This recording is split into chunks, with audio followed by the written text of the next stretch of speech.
Yes, nandito na naman tayo. Kaya thank you so much sa mga sumubaybay sa aking vlog. Sa patuloy pa rin sinusuportahan si Aldin at Maine, lalong-lalo na sa mga totoong Aldab Nation. Thank you sa inyong lahat. So, siyempre, tuloy-tuloy natin ang ating usapan mga palangga. So, ayan na, nandoon na nga si Aldin sa Siargao. So, pagdating nila doon, kinabukasan, nagtiping na sila, sunod-sunod na yon kahit gabi. Dahil alam nyo mga palangga, ang daming mga netizens, yung mga local doon na nagpo-post. Alam ko na panood nyo na ang daming videos, kaya panoorin nyo palagi mga palangga sa Toktik ang dami kasi ang bilis Alam nyo ngayon, karamihan na talaga, kahit kaunti lang post kaagad ang mga tao basta may dala na cellphone. Wala nang may tago. Kaya nakakatuwa, lahat ng galawan ni Alden, ni Nadine, ay nako, na post nila agad. So, nako, kahit gabi, may shooting sila. At saka alam nyo mga palangga, mayroon ngang mga netizen nagpo-post na, nako, para nang nasa ibang bansa na daw ang Siargao. Kasi nga, walang tulugan doon. Lalo na ngayon pag may shooting ng gabi. So, ang mga tao din hindi natutulog. Sinusundan-sundan. Alam nyo naman sa probinsya. Nako, lalong-lalo na artista. Ay, nako. Lahat na lang kinikilig kay Alden. Mayroon ngang tumili doon. Ay, Diyos ko, ang dimple. Pero alam nyo mga palangga, parang chubby ngayon si Alden. Ang taba niya kaysa yung noon. Siguro 'di ba, mayroon kasing ah, event doon sa Davao kaya maganda yung katawan niya. Pagkatapos noon siguro kumain na naman siya ulit. Ayan, medyo chubby, pero bagay rin naman sa kanya kasi matangkad naman si Alden. So, alam nyo, mayroon pa talagang netizens na nagpo-post na sabi, bakit paulit-ulit na lang yung damit niya, isa lang yung damit niya, ganun din.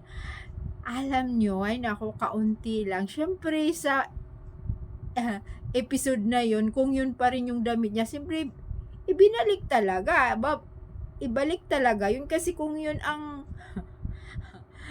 sabi ng director or writer na yun pa rin yung suotin niya, di yun, hindi yung ito namang mga netizen kasi alam nyo naman kaunti lang, talagang malalaman talaga dahil ipopost nila.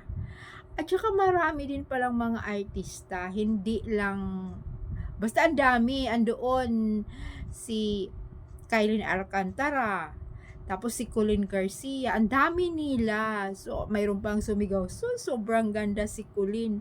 Alam nyo mga palangga, maganda talaga si Colin. Kasi nga, syempre, mistisa. Ganun naman din talaga. Gumaganda talaga ang mga Pilipino, lalo-lalo may mahalo. Diba, mga palangga? So, ayan na. Sabi rin ni Aldin noon na mas pagod siya pag TS. Siyempre, teleserye, masyado daw mahirap, masyado kang pagod kung ikumpara sa movie. Kasi ang movie, makapagpahinga ka agad daw, sabi niya. So, halimbawa, sasabihin lang na 2 weeks tapos na.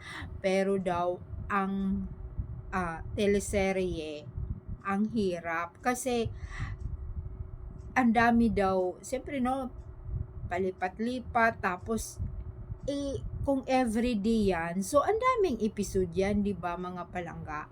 So ayan, mas mahirap daw talaga pag teleserye kung ikumpara mo sa movie.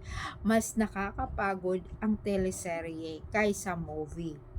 So, pag-isipan mo rin, nga rin naman, mas pagod ka talaga kasi ilang episode yun. Di ba mga palangga? Ilang episode yun kung isang buwan sila. So, baka abutin niya ng 6 months or hindi natin alam siguro. Pero ang mga teleserye, yung iba, 3 months, di po ba mga palangga? 3 months. So, ayan, abangan natin yan. Love Siargao pala ang title.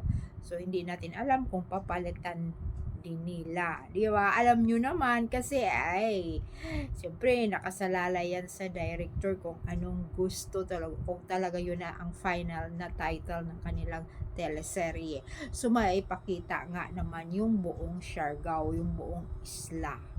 So alam nyo naman karamihan talaga doon mga ibang lahi.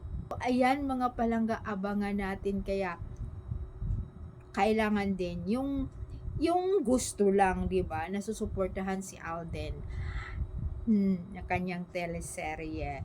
Mabilis lang yan mga palangga, soon na yan dahil nabanggit din naman niya ni Alden na ipapalabas din this year. Nawa matuloy.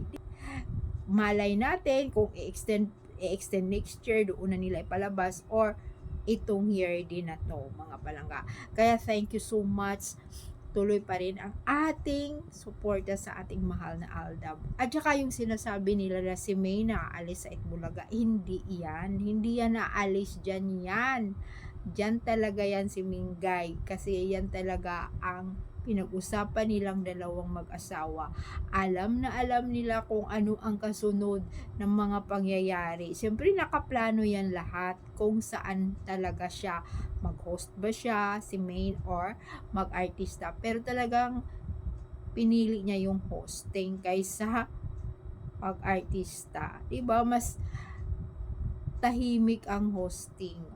Hindi naman sasabing tahimik, gulo pa rin kasi nga yun nga sa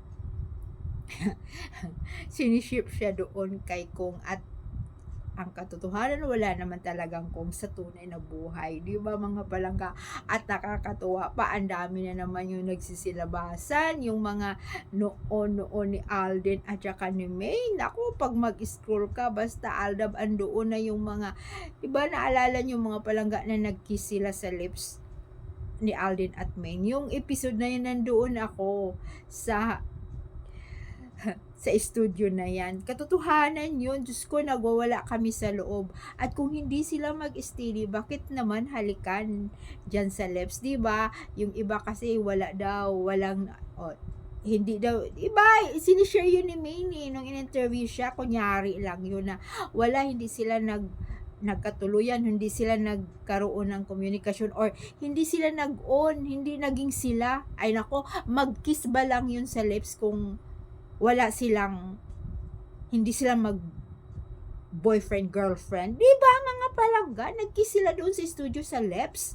Ay nako, yung pinalo-palo ni Mingay ng flower, diba, yung bouquet ng flower na chuk ginaganyan-ganyan niya si Alden.